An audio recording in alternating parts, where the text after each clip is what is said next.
Voilà tout ce que nous avons. L'enregistrement du crime. De la tentative de crime. Vous pouvez me repasser cette bande? Oui, oui, bien sûr.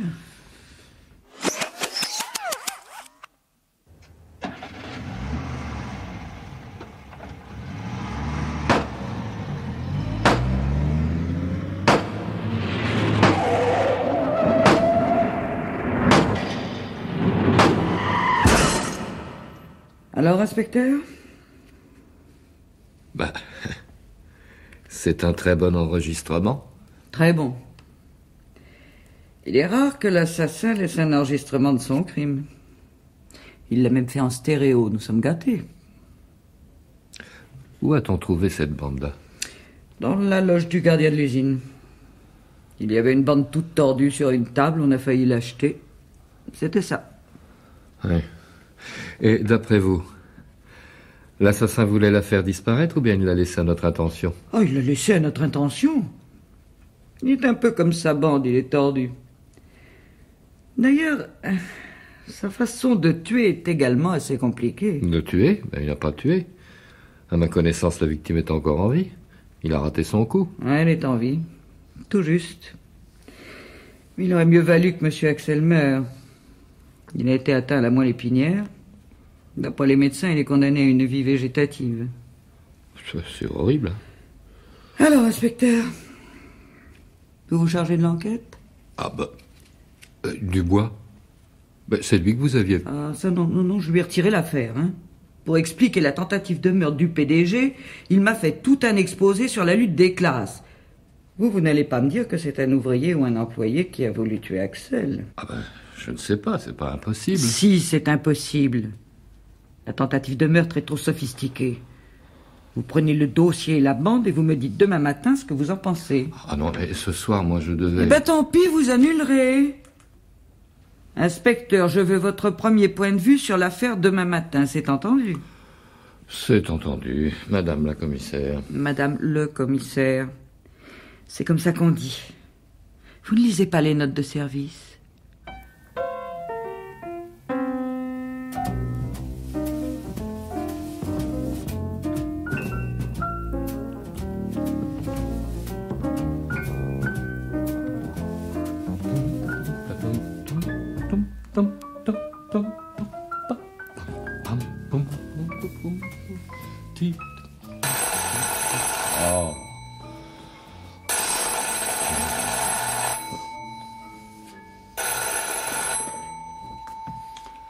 Allô? Inspecteur Garillier? Oui. Où en êtes-vous? Je prépare mon café. Je vous croyais plus matinal. Bon, l'affaire Axel. Le meurtre est compliqué, mais finalement l'affaire est assez simple, hein, vous avez raison. Le coupable ne peut pas être au bas de l'échelle. On a voulu liquider Axel pour y prendre sa place. C'est bien mon avis. Moi, je ne vois que 2 suspects. Lesquels? Eh bien, la fille du vieux, Madame Jossy, oui. Et le petit-fils, Luc Axel. Oui, moi aussi. Vous sentez-vous de taille à les interroger? Évidemment. Savez-vous qu'ils disposent chacun d'un appartement à l'intérieur de l'usine? Ils y vont souvent? Non, préfèrent rentrer chez eux. Mais vous allez y passer le week-end avec eux. Ça, je ne comprends pas très bien. Téléphonez-leur et dites-leur que vous voulez les interroger sur le lieu du crime. Expliquez-leur que ce sera un week-end sympathique. Vous ne croyez pas qu'ils préféreraient Deauville? Si, mais vous ne leur laisserez pas le choix. Bon week-end, inspecteur. Si vous avez besoin de me joindre samedi ou dimanche, je suis à ma maison de campagne. Au revoir. Au revoir, madame la commissaire.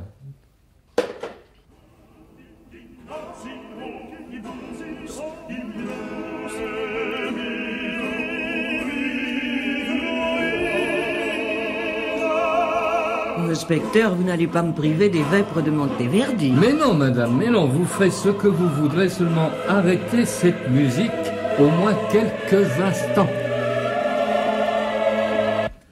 Champagne, commissaire? Non, merci, pas pour le moment. Et ne m'appelez pas commissaire, je ne suis qu'inspecteur.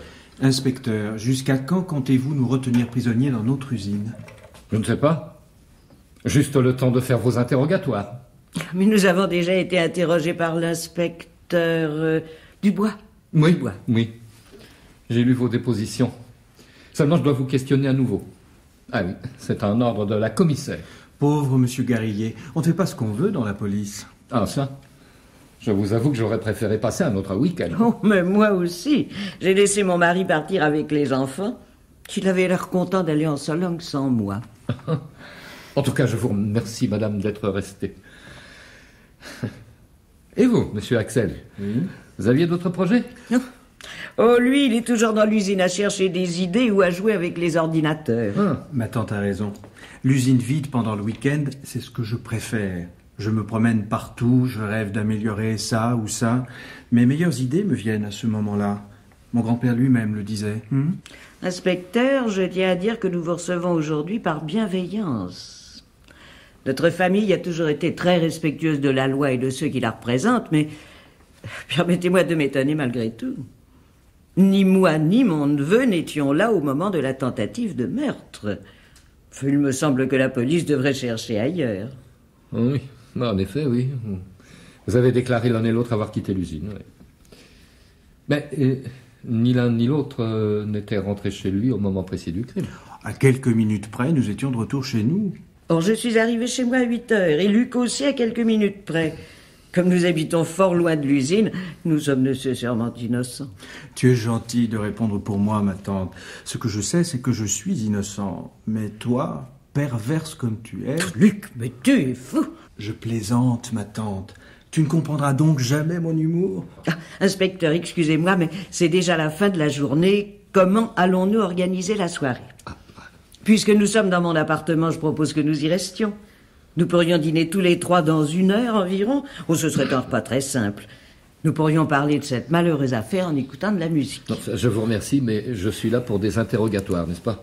Je doute qu'au cours d'un dîner, je puisse instruire une enquête dans les règles. Oh, vous êtes vraiment service. Je vous assure qu'un peu de poulet froid, un peu de Saint-Émilion ne vous empêcherait pas de faire votre travail. L'inspecteur a raison, ma tante. Tu confonds la vie mondaine et les choses sérieuses. D'ailleurs, j'ai des dossiers à étudier. Je n'ai pas l'intention de vous consacrer toute ma soirée, madame ma tante et monsieur le flic. Oh, je vous comprends très bien, monsieur Axel. Que chacun reste dans son appartement. Moi, j'irai de l'un à l'autre pour vous poser mes petites questions. J'irai aussi dans la petite chambre que vous avez bien voulu mettre à ma disposition. Très bien, inspecteur. Enfin, passez quand même dans la soirée partager mon poulet froid. C'est parfait. Moi, je vous offrirai le dessert. Je n'aime que le sucré. Je vous sortirai un gâteau quelconque du congélateur. Ah, c'est très aimable à vous. Mais il est nécessaire d'ailleurs que je vous voie séparément. Merci de l'avoir compris.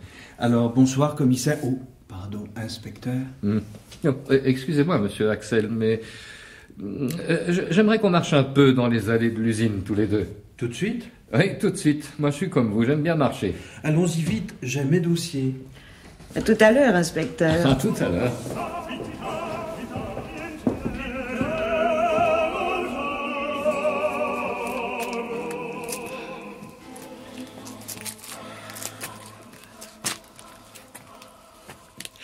C'est d'ici qu'est partie la voiture de votre grand-père. Le premier coup de feu a dû être tiré d'une de ses fenêtres à gauche. Hein? Il y avait donc une arme là qui a tiré 1 ou 2 balles. Les impacts se superposent, mais c'est pas grave. Le plus étonnant, c'est que d'autres armes sont entrées en jeu plus loin, sur le parcours de la voiture. Votre grand-père a essuyé un feu nourri, comme si plusieurs tueurs étaient placés à intervalles réguliers. Il s'est affolé, évidemment, alors il a zigzagué, mais il a tenu bon. Et d'après le rapport des experts, aucune balle ne l'avait encore touché. Aucune de ces balles n'avait atteint les pièces essentielles de la voiture, ni les pneus. Ce n'est qu'en arrivant devant le portail qu'une balle a perforé le cou de votre grand-père. C'est incroyable, non? Oui. Vous voulez dire qu'il n'y a pas eu un meurtrier, mais plusieurs? Peut-être. À moins que... Non. Non, moi je pense qu'il y a eu plusieurs meurtriers, en effet. Ah, quoi qu'il en soit, on a voulu faire peur, terroriser votre grand-père. C'est volontairement que toutes les balles l'ont évité. Mais non, ce n'est pas vraisemblable. Je vous garantis que si. On l'a terrorisé comme un taureau dans une corrida. Et on a porté le coup de grâce, l'estocade, au moment où il s'est cru sauvé. Mais pourquoi? Pour pimenter la mise à mort. C'est du travail de sadique. Écoutez, vos rapports ne tiennent pas debout. Comment voulez-vous qu'autant d'armes entrent en action à peu près en même temps, qu'autant de tireurs pénètrent dans l'usine? Le personnel était parti, mais il y a des gardiens. Ah, c'est certain. Rien n'est clair pour l'instant. Les rapports de mes collègues me paraissent extrêmement brouillons. Ah, vous voyez. J'espère que vous allez m'aider. Mais je ne sais rien. Où sont passées les armes? C'est un point essentiel. Inspecteur, il commence à faire froid et cette pile de dossiers... D'après l'organisation de l'attentat, puis d'après les douilles, il y a eu au moins 7 fusils qui ont été utilisés contre M. Axel. Il y aurait donc eu 7 tueurs. Ces 7 personnes, ces 7 armes ont donc pu prendre le large sans éveiller l'attention? Ah non, faut trouver une autre explication. Oui. Inspecteur, passez quand vous voulez chez moi, il faut que je remonte. Allez-y. Moi, je marche encore un peu.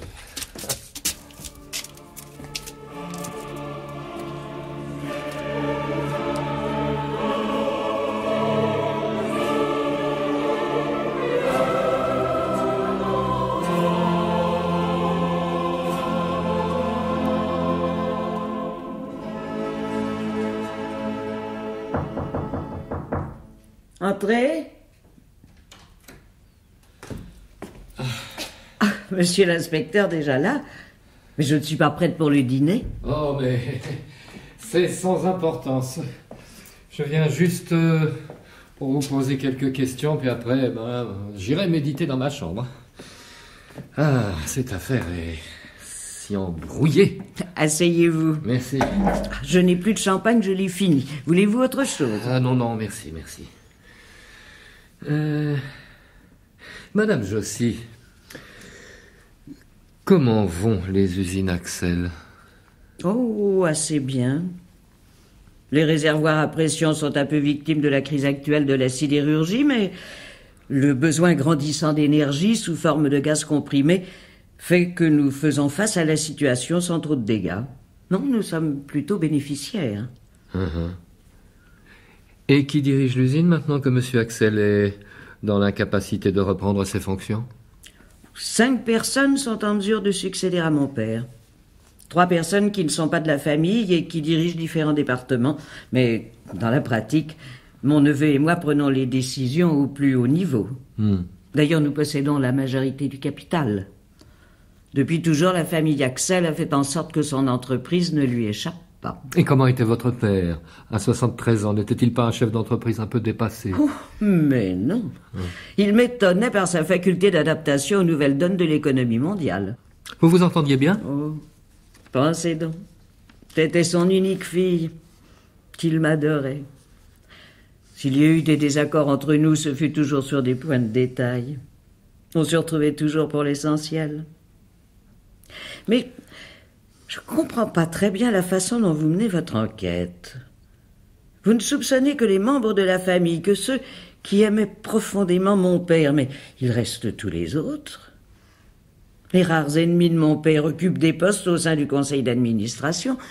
Avez-vous pensé à eux? Ah oui, nous y avons pensé. Mon collègue Dubois les a vus. Et leurs alibis sont encore plus solides que les vôtres. Les nôtres sont pourtant en béton. C'est comme ça qu'on dit, non?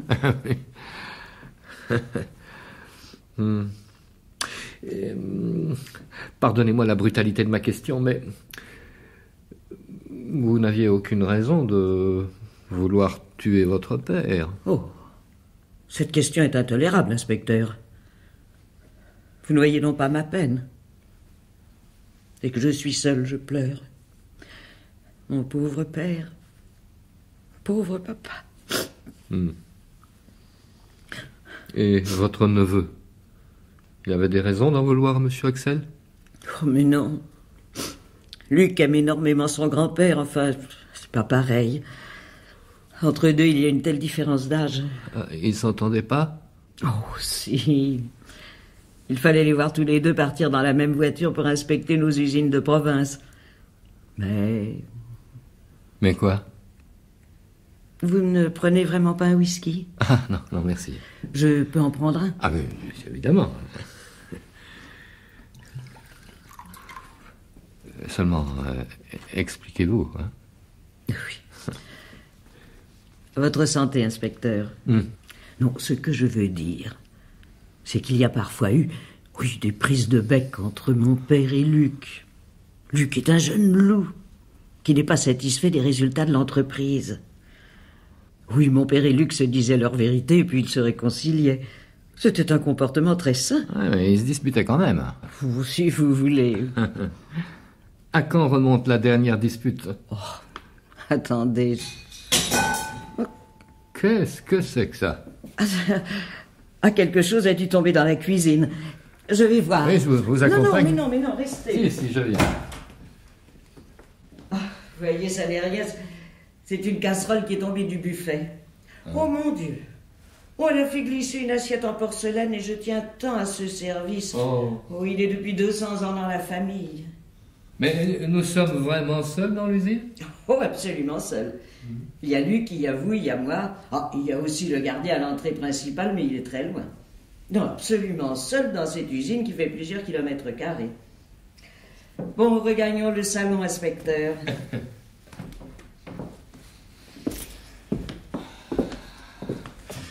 Non, je ne m'assois pas. Je vais aller voir votre neveu. Mais le bruit vous a empêché de répondre à ma question, je crois. À quand remonte la dernière dispute entre Monsieur Axel et Luc? Oh, il me semble que c'était lundi. Oui, c'était lundi, le jour de la réunion hebdomadaire. Oui. Lundi. C'était la veille de la tentative du meurtre. C'était une toute petite dispute. À peine était-elle terminée qu'ils se sont donné l'accolade devant tous les actionnaires. Mais pourquoi se sont-ils disputés? Luc n'a pas le même sens de la famille que mon père et moi. Il voudrait que la société Axel se fonde dans une multinationale. Pour lui, cela supprimerait notre fragilité. Mon père n'était évidemment pas d'accord et moi non plus. Ah, oui. Bien. Je vais prendre congé. Vous reviendrez pour le poulet froid? Ah oui, avec plaisir. Seulement, je dois voir votre neveu et je vais traîner un peu partout dans l'usine. C'est pas normal qu'on n'ait pas retrouvé les armes du crime. Les armes? Il y en avait tant que ça?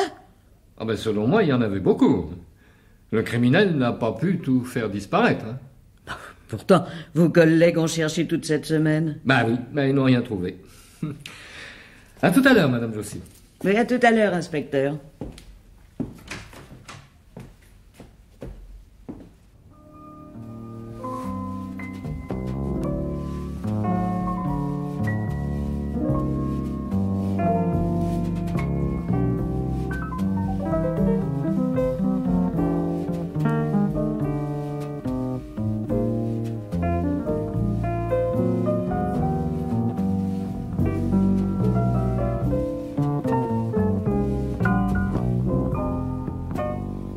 Dites-moi, Monsieur Axel Junior. Oh, vous pouvez m'appeler Luc. C'est comment votre prénom? Ah, mon prénom, c'est Inspecteur. J'ai un autre prénom, mais il est ridicule. Alors allons-y pour Inspecteur, c'est charmant. Monsieur Axel. Enfin, Luc. Oui. Est-il exact que vous vous soyez querellé avec votre grand-père lundi, veille de la tentative de crime? C'est ma tante qui vous l'a dit? Elle est d'une gentillesse avec moi. Elle vous a dit que j'avais traité mon grand-père de dinosaure et elle-même de mérovingienne. Pour votre grand-père, oui, à peu près. Mais la mérovingienne, ça, elle me l'a pas dit. Ça ne m'étonne pas. Oui, c'est vrai que nous nous sommes un peu attrapés, mais c'était un feu de paille, nous nous sommes réconciliés. Il n'en reste pas moins que vos options sont radicalement différentes de celles de votre grand-père. C'est vrai, mais celles de ma tante aussi. On avance à coups de compromis, c'est ça les affaires. On se fâche et on arrive à un accord. Depuis que je travaille, ça a toujours marché comme ça. Mais votre tante, elle se fâche pas, elle? Elle ne se fâche pas. Elle le traite de tous les noms, oui, parce qu'elle a encore d'autres projets sur l'usine, elle aussi. Sa marotte, c'est de faire des réservoirs 100% français, avec des pièces et de l'acier français, véhiculés par des camions français, payés par des banques françaises. Tu parles. Avec cette méthode, on fera grimper les prix et on coulera la boîte. C'est sa marotte, dites-vous. Elle ne parle que de ça.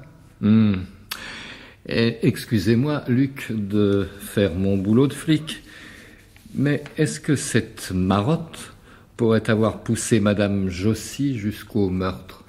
Quand vous y allez, inspecteur, non. Non et non, ni ma tante ni moi ne sommes coupables. Vous vous gorez complètement. Non, Madame Jossy aurait pu agir sous l'effet de la colère, tout comme vous d'ailleurs. Hein. Vous venez de me dire qu'elle se laissait facilement emporter. Ça, c'est vrai. Moi, mes colères sont froides, presque calculées. Ma tante bout comme le lait. Il paraît qu'elle n'était pas ainsi autrefois. C'est son enfant anormal qui lui a changé le caractère. Elle a un enfant handicapé? Pas vraiment. En fait, elle a eu un enfant tout à fait normal. Mais elle l'a tellement étouffé qu'il est devenu étrange. Il n'a jamais fait équipe avec les enfants de son mari et il a vécu dans une solitude sauvage. Résultat, il a maintenant 18 ans et il n'est toujours pas adulte. Et il coûte très cher en psychanalyste. Et elle rêve de l'associer à la vie des usines Axel? Ah non, ma tante a bien des défauts, mais elle n'a pas celui-là. Si elle nous impose son fils, ce sera comme manutentionnaire. Elle est irréprochable pour ça. Bon, je continue mon boulot de flic avec la même absence de finesse. Vous, Luc, vous aviez intérêt à faire disparaître votre grand-père? Absolument pas. Je venais d'obtenir gain de cause. Axel allait s'allier aux Allemands et devenir un gros trust international. Ah, mais je ne savais pas. Votre tante ne m'a pas dit ça. Elle m'a dit au contraire que l'entreprise restait familiale. Elle était au courant? Bien sûr, elle était au courant. Mais elle ne vous a pas menti. L'accord n'étant pas signé avec les Allemands, la boîte reste familiale. Jusqu'à ce qu'on reparle de cet accord. Si je prends la direction, ce sera vite fait. Luc, je vais dire une énormité. C'est d'abord à votre tante que profite la mise en jeu de votre grand-père. Sa disparition retarde l'accord avec les Allemands et peut entraîner son annulation. D'une certaine façon, oui. Mais ma tante ne prendra pas la direction de la société. Le conseil d'administration ne la laissera pas faire. C'est moi qu'on nommera. Et pourquoi? Parce que c'est une femme? Non, enfin, peut-être un peu. Mais surtout parce qu'elle ignore tout des techniques nouvelles. Moi, j'ai passé des années avec les ordinateurs et je peux obtenir d'eux des choses invraisemblables. Cela va modifier complètement la fabrication des réservoirs à compresseurs et surtout nous permettre de fabriquer d'autres produits. Voyez mon appartement? C'est bourré d'ordinateurs de poche. Quand je n'ai pas les grosses machines de la boîte à ma disposition, je m'amuse avec ces machines naines. Ça, j'avoue, ça me dépasse un peu. Non? Eh ben, vous devriez vous y mettre, sinon dans quelques années, vous serez un flic dépassé. Oh, je le suis déjà, dépassé par les événements. Que voulez-vous? Vos collègues vous ont mal dirigé. L'assassin n'est pas ici. Ma tante n'a pas pu vouloir tuer son père et moi mon grand-père. On n'est pas des tantes, mais les liens du sang, on les respecte. Ce dessert, vous le voulez tout de suite? Non, plus tard, si ça ne vous ennuie pas. Je repasserai, hein. J'ai besoin de prendre l'air. Au revoir, Luc. Salut, inspecteur.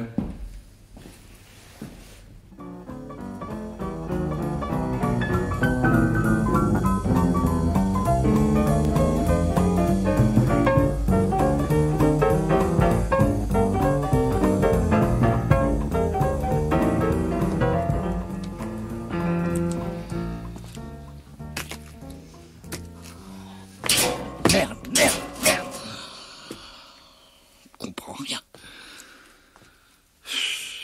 Je n'avance pas.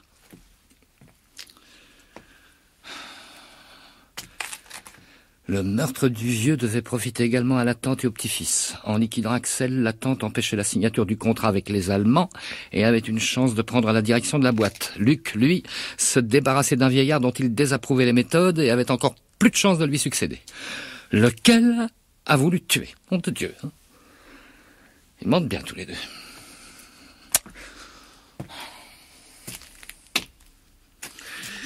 En fait, il n'y en a qu'un qui ment. Et il a du génie. Madame Jossy a l'air d'une redoutable comédienne, mais elle ne peut pas avoir voulu tuer son père. Luc a un visage d'enfant, le nourrisson. Mais c'est peut-être lui le plus roublard.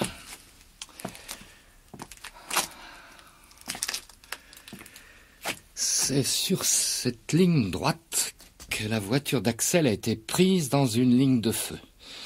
Une détonation toutes les secondes. Et on n'a relevé aucune trace de pas. Mais...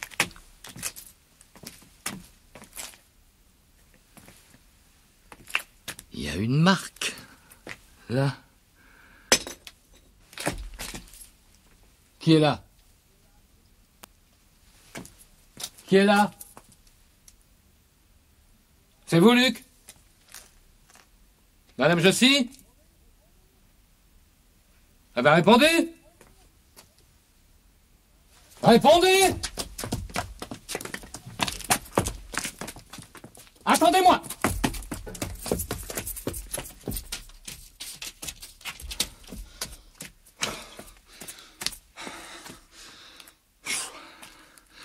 Salaud, hein? Il m'a pas attendu.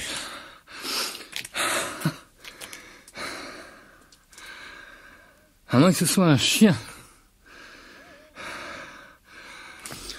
Oh oh! Oh!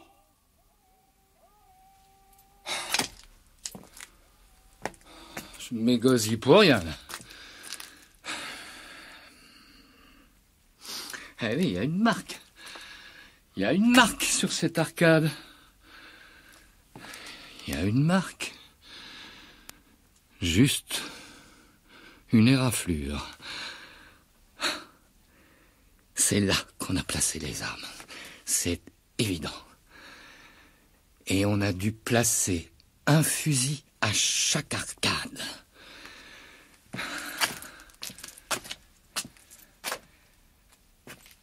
Oui. Voilà une trace semblable.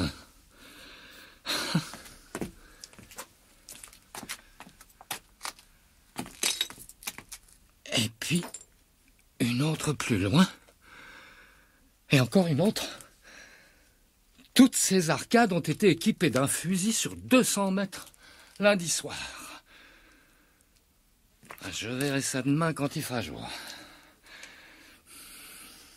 Cela veut donc dire que les fusils n'étaient pas portés par des bras, mais actionnés à distance par un mécanisme. Quelqu'un avait un écran de contrôle et faisait partir les fusils l'un après l'autre. Ça ne peut être que Luc. Un esprit ingénieux comme lui peut fabriquer facilement un tel système. Madame Jossy en est incapable. C'est Luc qui a voulu tuer son grand-père.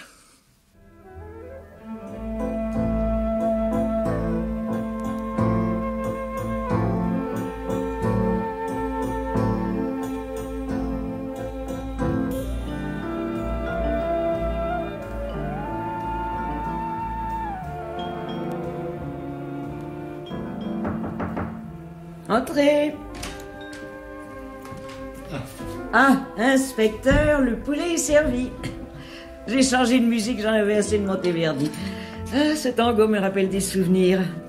On dansera après si vous voulez. Pardonnez-moi, mais j'arrête votre musique, hein, j'ai pas la tête à ça. Votre enquête avance? Ah oui. Seulement, je ne peux rien vous dire. Ah, c'est moi la coupable. Je ne peux rien vous dire pour le moment. Un whisky? Non, toujours pas. Mais vous m'autorisez toujours à en prendre un. Oh. Ce sera le 6e.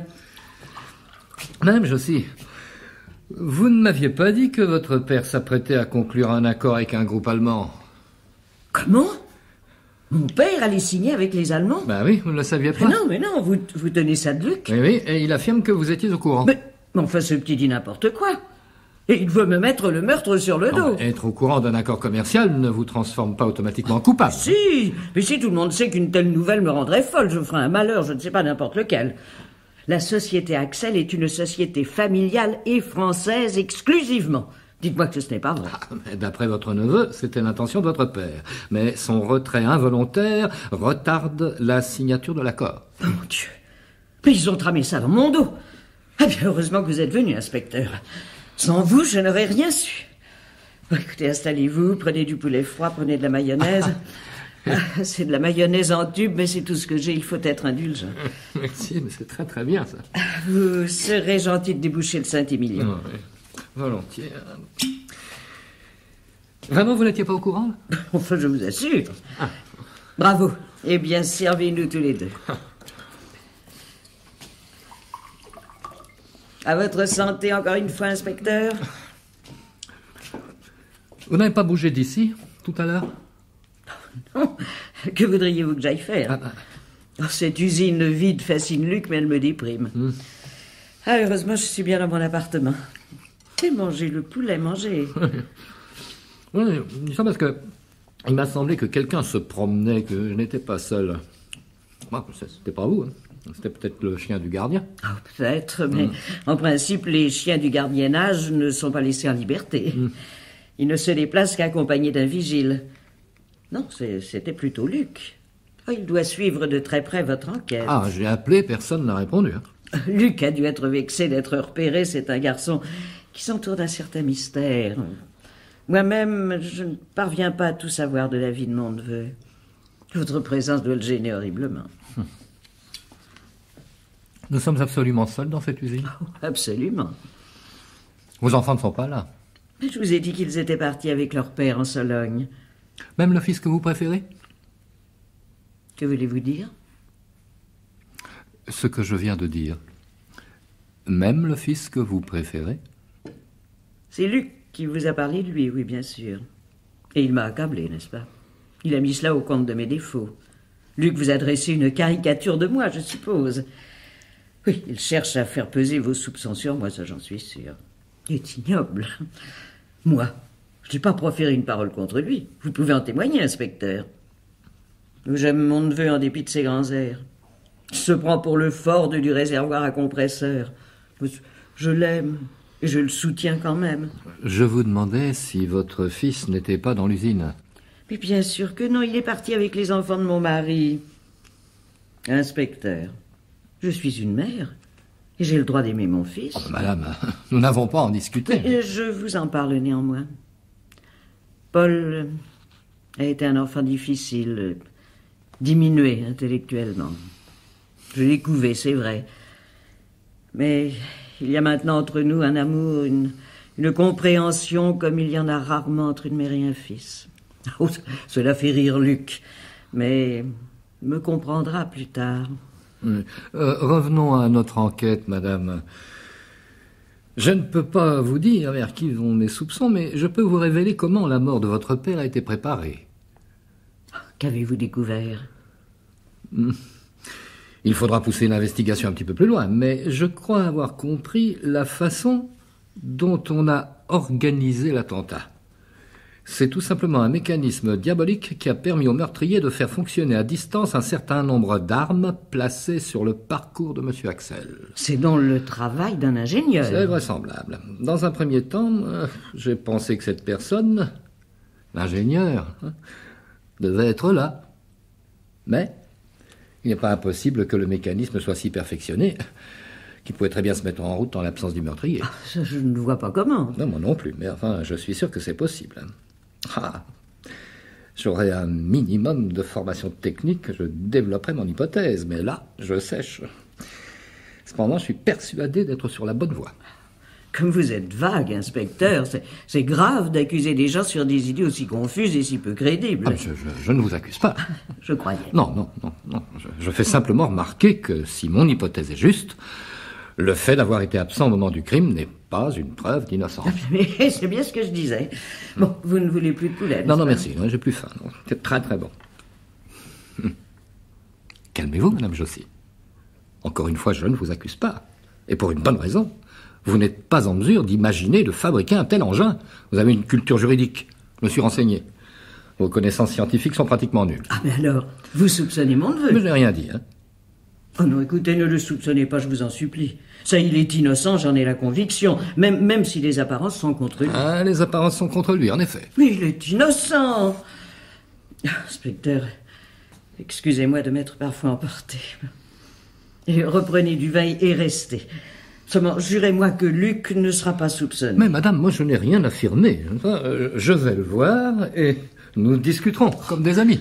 Mais mon Dieu, mais qui a manigancé ce coup contre mon neveu? Il ne suffit donc pas que mon père soit mort. Ne vous inquiétez pas, madame. Écoutez, allez voir Luc et revenez me rassurer, quelle que soit l'heure. J'y vais de ce pas.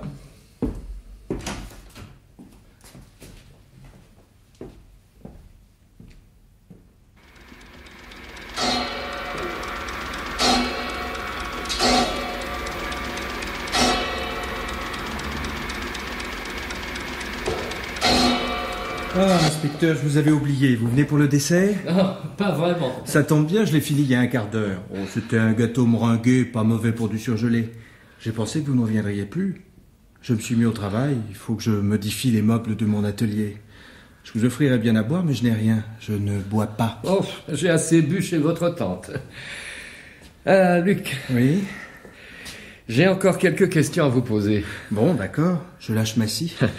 Eh bien, ce n'est pas encore ce soir que je bricolerai l'atelier idéal. Asseyez-vous. Merci. Eh bien... Vous avez pu établir la culpabilité de ma tante? Oh, c'est une plaisanterie. Au bout du compte, toutes les peaux de vache sont des saintes femmes, je l'ai souvent remarqué. Pas vous? Non, Madame Jossi affirme qu'elle ignorait le projet de signature avec les Allemands. Mais c'est impossible. Vous me garantissez qu'elle ne pouvait pas ne pas être au courant? Mais oui, elle assiste à toutes les réunions au sommet. Vous êtes formel là-dessus? Formelle, presque. À moins que ma tante soit d'une distraction incommensurable. Je reconnais que mon grand-père et moi en avons très souvent parlé cela seul. Mais il a bien fallu en informer tous les hauts responsables. Dans votre enquête, que signifierait le fait qu'elle soit ou non au courant de la négociation? C'est sans importance, non? Ah bah pas du tout. Ah bah si elle est au courant, elle peut avoir voulu tuer pour empêcher la transaction. Alors dans ce cas, elle aurait menti à la police pour la tromper, c'est très grave. Et si elle n'était pas au courant? Ah, dans ce cas, elle serait innocente. Ou presque, hein, sous réserve. Parce que il y a tellement de raisons de tuer. En tout cas, l'une d'elles tombe, et votre tante n'aurait pas menti à la police. Elle ne serait plus la suspecte numéro 1. Alors disons qu'elle était ignorante des pourparlers avec les Allemands. Mais enfin, comment voulez-vous que je vous croie? Ça serait énorme. Oh, elle peut ne pas avoir écouté, cette vieille toupie. Elle devait penser à son fils pendant les conférences de travail. Alors vous la disculpez? Oh, quand je suis amoureux, il m'arrive bien de ne pas écouter un mot de ce qui se dit pendant ces conférences. Oui, mais il faut que vous réalisiez bien qu'en disculpant Madame Jossi, c'est vous qui devenez le suspect numéro 1. Hein? Mais vous n'avez aucune preuve. Je vous ai déjà dit que et ma tante et moi-même étions suspectés à tort. Je peux mettre à votre disposition la liste des autres personnes de l'usine qui pourraient être suspectées. Mais cette liste, je parie que vous n'en voulez pas. Ah non, ça non, j'en veux pas. Vous voyez? Le coupable, ou bien c'est Madame Jossi, ou bien c'est vous-même. Hein? Il n'y a pas d'autre solution. Vous en êtes absolument sûr? Absolument sûr. Moi, je suis sûr que vous vous trompez. Le coupable est ailleurs. Mais si vous devez choisir entre ma tante et moi, choisissez ma tante. Alors vous la lâchez, Luc? Vous retirez ce que vous venez de dire? Aucunement. Je ne vais pas enfoncer la tête de ma tante dans la piscine alors qu'elle est en train de se noyer. Je maintiens qu'elle pouvait ignorer l'histoire des Allemands. Mais elle a eu peut-être d'autres motifs de haïr son père.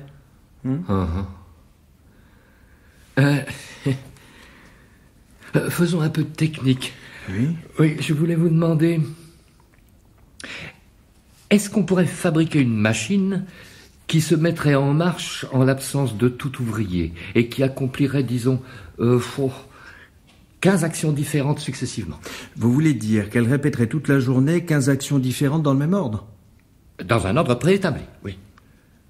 Il n'est pas nécessaire que la machine recommence ses opérations continuellement. Il suffirait qu'elle les fasse une seule fois, mais dans le bon ordre. Mais oui, ce que vous me demandez là est enfantin. Vous ne voulez même pas que ce soit fait dans un laps de temps donné? Ah si. Si, là, vous avez raison.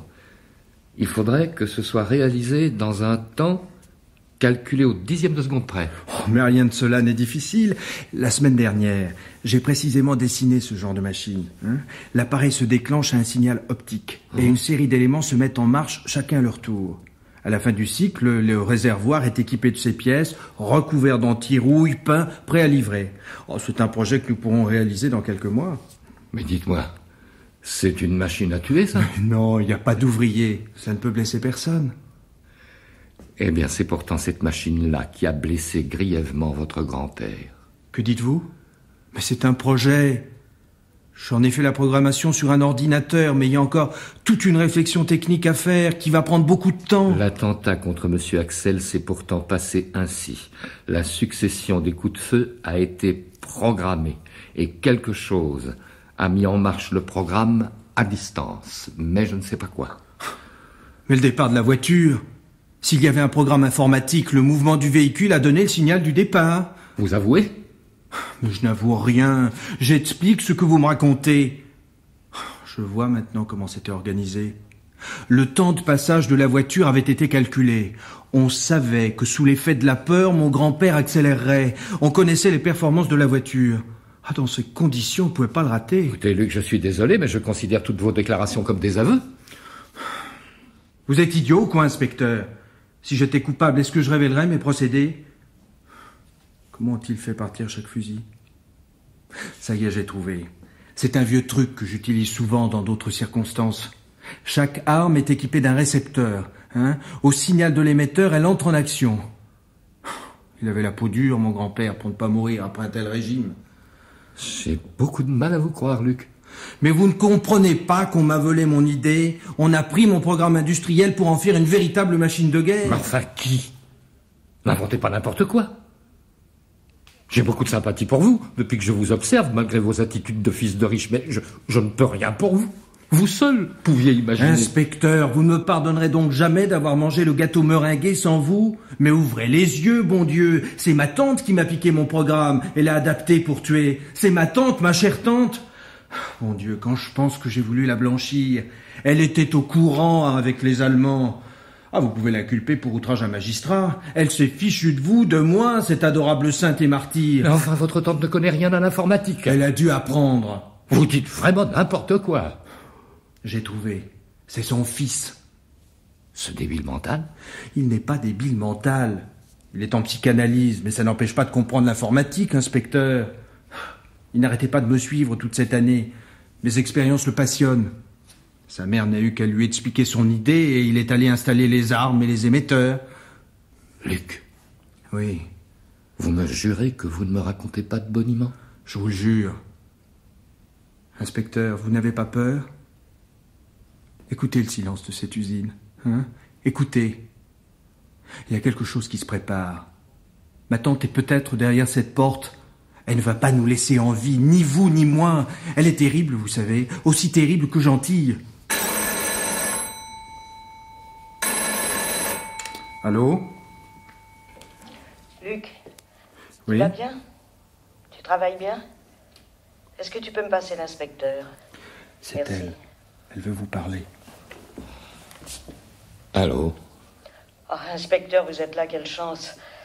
Inspecteur, qu'il se passe des choses étranges. J'ai peur. Venez vite. Elle dit qu'il se passe des choses anormales. Vous la croyez? Ben, je ne sais pas. C'est une très grande comédienne. Depuis le temps qu'elle nous joue ces scènes de diva outragée, elle aurait mérité un prix de conservatoire. Méfiez-vous, elle vous attire dans un piège. Le piège, c'est peut-être vous qui le tendez. Malgré tout, vous restez sur ma liste des coupables. Comme vous voudrez, mais le coupable c'est elle. Vous êtes sorti de votre appartement depuis le début de la soirée? Non? Pourquoi? Parce qu'il y avait quelqu'un dehors, moi, quand je suis sorti. Et qui courait vite. Ça pouvait pas être votre tante. J'ai cru que c'était vous. Alors c'est le fils anormal, Paul. Mon Dieu, il va d'un bâtiment à l'autre, il vous attend dehors. Restez ici. L'usine est devenue trop dangereuse. Et il y a un fauve qui rôde, inspecteur, prêt à tuer. Luc, vous cherchez à semer la panique. Le fils de Madame Jossi est descendu m'observer, mais c'est tout. Il y a quand même 500 mètres entre le bâtiment où demeure ma tante et le mien. À votre place, je ne les ferai pas. J'ai promis à votre tante d'y aller, j'y vais. Au revoir, inspecteur. Ou plutôt adieu. Je crois que vous vous jetez dans la gueule d'une louve. Oh, Luc, Oui, vous connaissez le numéro du commissariat d'Ange-des-Pins? oui. Nous nous sommes téléphonés tous les jours de cette semaine. Alors faites ce numéro, si besoin est. Je le ferai, mais je crains que ce soit pour vos obsèques. Non, non, rajoutons pas, Luc. À cause de la nuit, de cette tentative de meurtre, nous sommes victimes d'une hallucination. En réalité, tout est calme. Et je vais interroger une dernière fois votre tante. Allez-y, je vous ouvre la porte. Oh, inspecteur. Oui. Vous courez le 100 mètres en combien de secondes? Oh, j'ai fait 11-2 quand j'avais 18 ans. Eh bien, je crois que vous allez être dans l'obligation d'égaler votre record.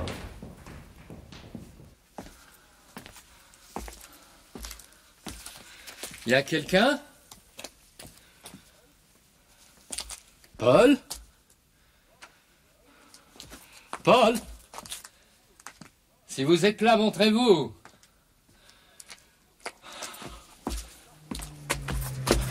Non, non! Non! Non, arrêtez!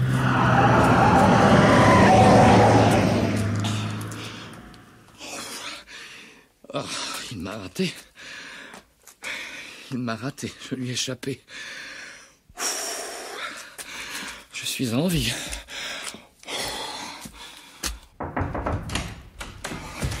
Ah, inspecteur, enfin. Oh, oh madame. Mais que vous arrive-t-il? Oh. On a essayé de m'écraser. C'est pas possible. Si. Asseyez-vous, racontez-moi. Ah, tout à l'heure. Oh. Et vous, madame? Que vous est-il arrivé?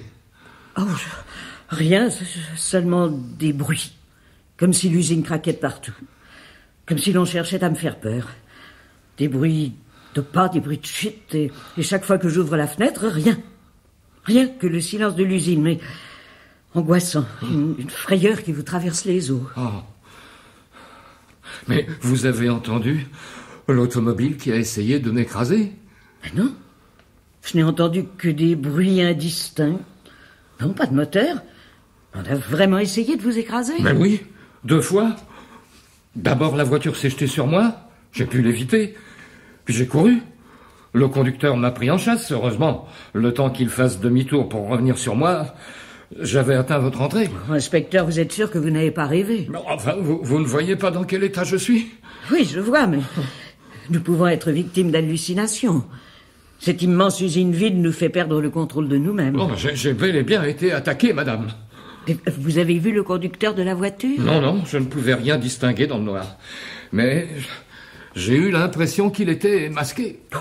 Vous avez vraiment rêvé. Non, je n'ai pas rêvé. Nous ne sommes pas seuls dans cette usine. Il y a une 4e personne, madame Jossi. Sans doute votre fils. Je vous ai dit qu'il n'était pas là, il était à une bonne centaine de kilomètres.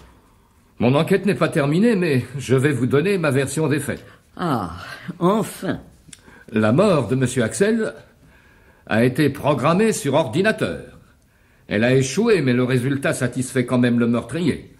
M. Axel est impotent pour le reste de ses jours. Il ne s'agit pas d'ailleurs d'un meurtrier, mais d'une meurtrière. Vous, madame Jossi, qui avez détourné à vos fins un projet de votre neveu. Mais... À partir du moment où le meurtre était programmé, vous pouviez être loin de l'usine. Vous n'avez pas pu rentrer chez vous sans doute à cause des embouteillages, mais vous êtes arrivé peu après, ce qui vous donnait tout de même un alibi défendable. Il fallait pourtant quelqu'un pour enlever tout cet appareillage compliqué, surtout les armes. Et c'est votre fils, resté dans l'usine, qui s'en est chargé. Il n'y a pas un coupable, madame Jossi, mais 2. Votre fils et vous. Je n'ai jamais entendu une telle ânerie, même quand je rencontre le comité d'entreprise. Et comme votre fils a la passion des gadgets, il a même enregistré la tentative de meurtre en stéréo. En stéréo, faut le faire, hein? Et par défi, il nous a laissé la bande. Vous êtes manipulé par Luc. Cette petite vipère vous a fait croire ce qu'il voulait. Prouvez-moi que je me trompe. Mais le seul qui sache se servir d'un ordinateur, c'est Luc. Si mon père a été blessé de cette façon, le coupable ne peut être que Luc. Non, madame Jossi, l'attentat n'a pu être monté sans un complice, mais Luc est un solitaire, tandis que votre fils vous est entièrement dévoué. Et bien, Luc aurait eu un complice. Moi, je comprends tout maintenant. C'est Luc qui a voulu tuer. C'est Luc qui organise ces bruits dans l'usine. C'est Luc qui a tenté de vous écraser. Mais que nous prépare-t-il, grand Dieu? Bon, écoutez, madame, hein? Oui, il est là qui nous menace. Mais nous sommes faits comme des rats, inspecteur. Il va mettre le feu à cet immeuble, nous allons mourir carbonisés ou abattus. Il a éliminé son grand-père et il va tuer sa tante. Quel sens de la famille il a, ce petit. Dire que je l'adorais. Oui, c'est à votre tour de délirer, madame. Oh, écoutons la nuit ensemble, notre dernière nuit. Nos dernières sensations d'être vivant.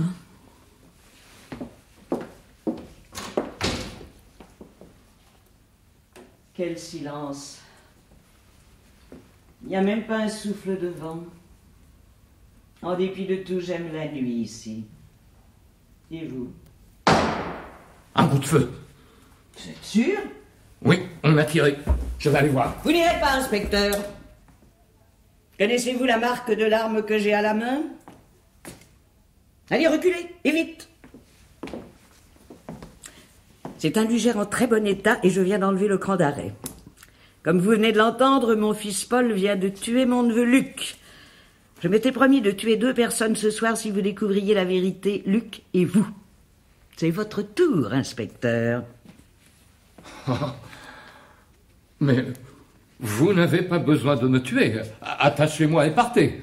Laissez-moi en vie. Oh, laissez la vie sauve à un flic aussi malin, vous n'y pensez pas. Oh, je vous dois du compliment. Vous avez tout deviné. Je n'ai même pas le plaisir de vous donner des détails qui vous auraient échappé.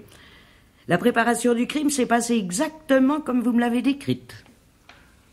Madame Jossi, pourquoi en vouliez-vous tant à votre père? Il était trop vieux et Luc était trop jeune. C'était ma seule chance de prendre la direction de l'usine et d'empêcher la signature avec les Allemands. Pendant 20 ans, mon père m'a traité comme une potiche. Luc s'apprêtait à faire de même. Mais j'aurais trouvé un moyen de l'éliminer. Et maintenant, il est éliminé. Eh bien, moi aussi, à présent, je vais fuir. L'avion personnel de mon père nous attend sur la piste de l'usine. Oui, Paul s'est piloté et il a rempli la carlingue de billets de banque. Oui, j'ai vidé hier le compte principal de l'usine. J'avais prévu que je pouvais échouer ce soir. Alors, tuez-moi vite. Nous attendons Paul et j'aime faire souffrir. Allez-vous prendre enfin un whisky? Oui. Je déteste le goût du whisky, mais aujourd'hui... Je vous laisse vous servir vous-même, ma main droite est prise. Ce revolver m'empêche de respecter les règles élémentaires du savoir-vivre. J'aimerais savoir ce que vous ressentez, inspecteur. Oh. Eh bien, ma foi, je ne suis pas très rassuré, hein. Mes genoux tremblent. Je ne suis pas vraiment heureux de savoir que je vais passer de vie à trépas. Oh, comme je vous comprends. Dites-moi, considérez-vous votre situation comme désespérée ou avez-vous encore un espoir? Oh, je la considère comme parfaitement désespérée. Mais... L'expérience m'a appris que dans notre métier, la vie quotidienne était toujours inattendue. Tenez, ma supérieure hiérarchique est actuellement à la campagne, à des encablures d'ici. Eh bien, depuis que je travaille pour elle, elle a toujours trouvé le moyen d'arriver au moment où je terminais une enquête et de tirer la couverture à elle. Pour s'attribuer les succès des autres, elle ferait les 24 heures du Mans 2 fois moins de temps que tout le monde. Oh, c'est très drôle, mais là, elle n'a pas de succès à vous voler. Vous êtes plutôt déconfit à l'heure qu'il est. Ah oui, ça c'est exact. Ben, j'ai deviné qui était le coupable, hein. Et ça ne m'arrive pas tous les jours. Et vous pensez vraiment que votre commissaire peut arriver ici d'une seconde à l'autre? Ah, il faudrait que quelqu'un l'ait prévenu. Oui, ce qui est impossible. Oh non. Luc devait alerter la police. Mais Luc est mort. Oui. Mais est-il mort avant d'avoir pu prévenir la police? Ou après? C'est une bonne question. Je vais rater mon départ. Ah, inspecteur, je vais devoir... Voilà, Paul, entre! Police, jetez votre arme! La maison est cernée. Bonsoir, inspecteur, j'arrive à temps, hein. Finalement, je n'étais pas parti en week-end. Et Luc Axel nous a téléphoné. Racontez-moi tout, il y a des journalistes qui m'attendent en bas. Je vous l'avais bien dit, Madame Jossi. Pour quelques lignes dans les journaux, ma commissaire est prête à tout, même à m'empêcher de mourir.